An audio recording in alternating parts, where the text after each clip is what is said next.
বন্ধুরা এখানে দেখুন আমি একটি রুমের ভিতরে কর্নার প্লাস্টার করতেছি। তো এই প্লাস্টার করার জন্য দেখুন আমি টেপ এবং মাটাম দিয়ে সবসময় এই পিলারগুলো প্লাস্টার করে থাকি যাতে অ্যাভয়েড হয়। আসসালামু আলাইকুম সুপ্রিয় বন্ধুরা, চলে আসলাম আপনাদের সামনে আরো দুটি ভিডিও দিয়ে। তো আমার সামনে যে কলমটা দেখতে পাচ্ছেন বিল্ডিং এর কর্নার কলম, এই কলমটা এখন আমরা প্লাস্টার করবো। তো এই কলমটা প্লাস্টার করার সঠিক কিভাবে করবেন সেটা আপনাদের দেখাবো। তো এই কলমটা প্লাস্টার করবেন, এই যে আমাদের দেখতে পাচ্ছেন মাটাম, দেখতে পাচ্ছেন টেপ। এই টেপ এবং মাটামে অ্যাকুরেট ভাবে ওয়াল থেকে এই ওয়ালে আপনি এই কলমটা কিভাবে প্লাস্টার করবেন আজকে আপনাদের সেটাই আমরা দেখাবো, ঠিক আছে?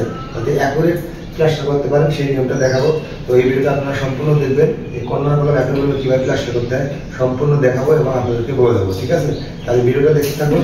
আমাদের ভিডিওটা আমরা শুরু করি কথা না বাড়িয়ে। আর আমাদের চ্যানেলটি যারা এখন সাবস্ক্রাইব করেনি অবশ্যই সাবস্ক্রাইব করে পাশে থাকা বেল আইকনটিকে বাজিয়ে দিবেন।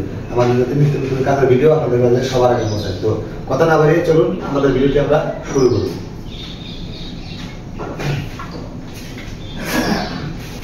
বন্ধুরা আমি এই সিমেন্টের বেড বানিয়ে নিয়েছি। তোমরা এখন এই কলমটাতে এই সিমেন্টের তোড়া দিয়ে দেবো। অবশ্যই কিন্তু কর্নার কলম দেবো, এটি কিন্তু দিয়ে দিতে হবে, ঠিক আছে?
বন্ধুরা, এখানে দেখুন আমি একটি রুমের ভিতরে কর্নার প্লাস্টার করতেছি।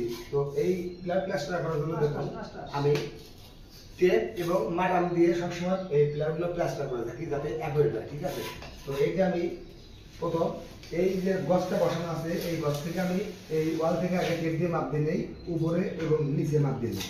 তারপরে এই মাটাম দিয়ে আমি এই গছটাকে ঠিক করার জন্য এই ওয়ালে অ্যাকুরেট ভাবে ধরি, এই যেভাবে আমার প্লাস্টারটা কিন্তু এই ওয়ালের সাথে এই আপনাদের পিলারের প্লাস্টারটা অ্যাকুরেট থাকে। ঠিক আছে, এই জন্য আমি সবসময় এই পিলার প্লাস্টার করার জন্য টেপ এবং মাটাম ইউজ করি। ঠিক আছে, আপনারাও এইভাবে এই পিলার প্লাস্টারের মাটাম ইউজ করবেন, তাহলে দেখবেন প্লাস্টারটা আপনার অ্যাকুরেট হয়েছে, ওয়ালের সাথে এই মাটাম অ্যাকুরেট হয়েছে। অবশ্যই প্লাস্টারের সময় আপনার মাটাম এবং টেপ ইউজ করে আপনার প্লাস্টার করবেন। ঠিক আছে, তো যদি ভিডিওটি ভালো লাগে অবশ্যই সবার মধ্যে শেয়ার করে দেবেন। ধন্যবাদ।